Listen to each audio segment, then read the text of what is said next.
Bienvenue dans l'émission dédiée à l'actualité économique de la communauté d'agglomération de Haguenau. Aujourd'hui, nous allons parler digital et pour cela, je reçois Mélodie Bucher, experte digitale à CCI Alsace Eurométropole. Bienvenue Mélodie. Merci, bonjour. Bonjour. Alors finalement, quand on a son entreprise et qu'on veut se lancer dans le digital, on commence par quoi ? Alors, paradoxalement, les premières actions à faire ne sont pas forcément très digitales. En fait, on va prendre de quoi noter et on va réfléchir à son activité, à son entreprise. Donc, on va noter quelles sont les valeurs de mon entreprise, qu'est-ce qui me distingue de ma concurrence, pourquoi je veux être connue.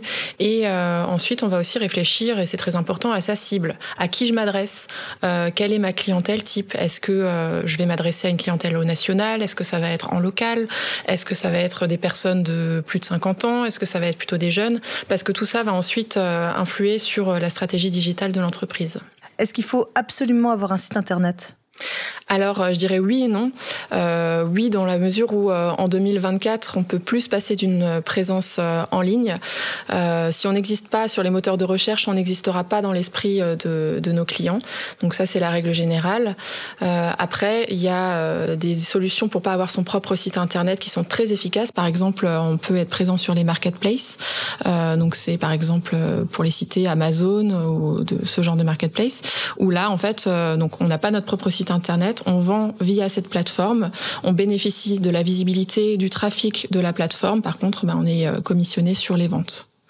Et Google My Business, c'est aussi une solution ? Oui, tout à fait. Ça s'additionne aussi au site internet, à tout le reste. En fait, c'est une solution très efficace, notamment pour le référencement local. Donc, si votre clientèle est dans un périmètre régional ou départemental, par exemple, et Google My Business, ça a une visibilité vraiment très grande sur internet parce que ça participe au référencement en fait de votre entreprise sur Google. Et qu'est-ce qu'il ne faut pas oublier quand on remplit la fiche justement de Google My Business ? On peut se laisser guider, c'est assez bien fait et assez intuitif. Faut surtout se mettre dans la bonne catégorie d'entreprise, par exemple magasin de jouets, magasin de puériculture ou commerce, magasin de meubles, etc. Donc on se met dans la bonne catégorie. On met les horaires, ça c'est très important, mettre les horaires et les jours d'ouverture et surtout de les tenir à jour aussi. Par exemple, certains magasins vont être ouverts pendant l'un ou l'autre jour férié ou pas, donc faut vraiment le tenir à jour. Et ensuite, on peut aller plus loin avec la page Google My Business. Ça, tout le monde ne le fait pas forcément, mais on peut publier des actus qui vont aussi participer au référencement parce que tous ces mots-clés utilisés dans les actus vont servir à la présence en ligne de votre entreprise. Et les avis d'ailleurs sur Google My Business, on voit qu'il y a des avis. Est-ce que ça compte encore aujourd'hui ? Oui, tout à fait. Ça compte aussi dans les mots-clés qui sont utilisés. Donc, c'est pour ça que c'est important d'obtenir des avis. Ça participe à la notoriété d'entreprise et c'est important d'y répondre, qu'ils soient positifs ou négatifs. En fait, il faut toujours contextualiser, remercier la personne d'avoir pris le temps de laisser un avis, répondre avec des mots-clés. Alors, quand c'est des avis négatifs, on va essayer de creuser un petit peu plus, de comprendre pourquoi il y a eu une expérience client négative et peut-être de s'en servir aussi pour l'entreprise pour améliorer ses pratiques. Mais par contre, on va répondre avec des mots-clés qui vont servir aussi à notre visibilité. Et quand on parle digital, il y a les réseaux sociaux, c'est indispensable. Mais aujourd'hui, il y a vraiment beaucoup de réseaux sociaux. On se positionne sur quel réseau finalement ? Alors, on va pas aller sur tous les réseaux forcément parce que c'est très chronophage, sauf si vraiment on a une cible ultra large et beaucoup de personnel pour les gérer, parce que ça prend beaucoup de temps.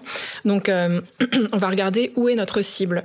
Est-ce que notre cible c'est plutôt des trentenaires ? Du coup, on irait peut-être plutôt a priori sur Instagram. Est-ce que on vend uniquement en B2B ?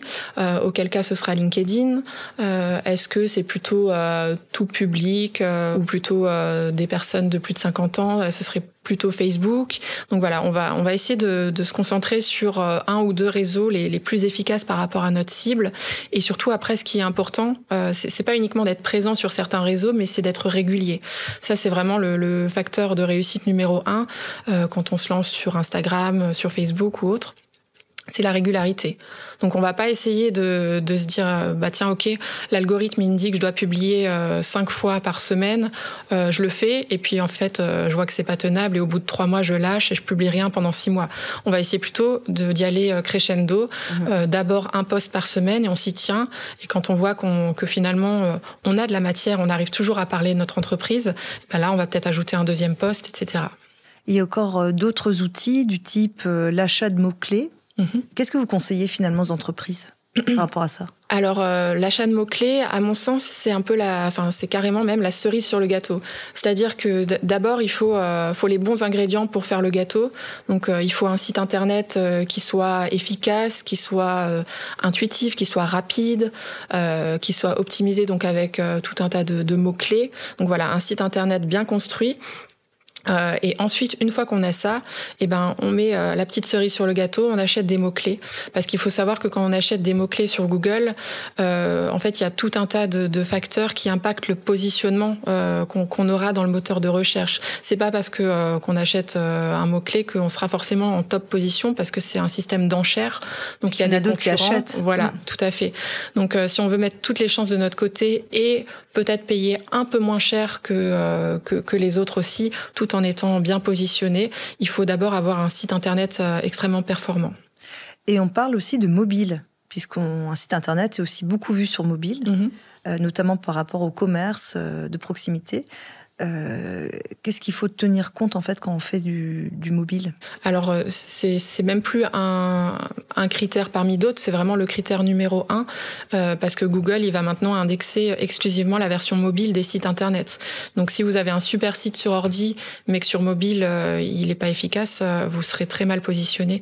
Donc effectivement il faut un site responsive, mais ça aujourd'hui, tout le monde le fait, hein. Enfin, j'espère encore, parce que c'est vraiment le critère numéro 1. Et puis, il faut penser à l'expérience de l'utilisateur qui est sur son tout petit écran, qu'il ait toutes les informations facilement, rapidement, qu'il parvienne à naviguer facilement sur son mobile. Qu'il n'est pas obligé de zoomer pour obtenir une info. Tout à fait, de zoomer ou bien de se dire ah ben mince, là, j'arrive pas à aller plus loin, ça fonctionne pas. Ouais. Les entreprises de la communauté d'agglomération de Haguenau, est-ce qu'elles peuvent bénéficier justement de votre expertise ? Oui, bien sûr. Donc, à la Chambre de commerce, on travaille pour les entreprises de toute l'Alsace, dans les secteurs commerce, industrie, services, et on les accompagne en fait dans toute la vie de leur entreprise. Et nous, au sein du pôle mutation digitale, on est vraiment spécifique sur tous les projets digitaux.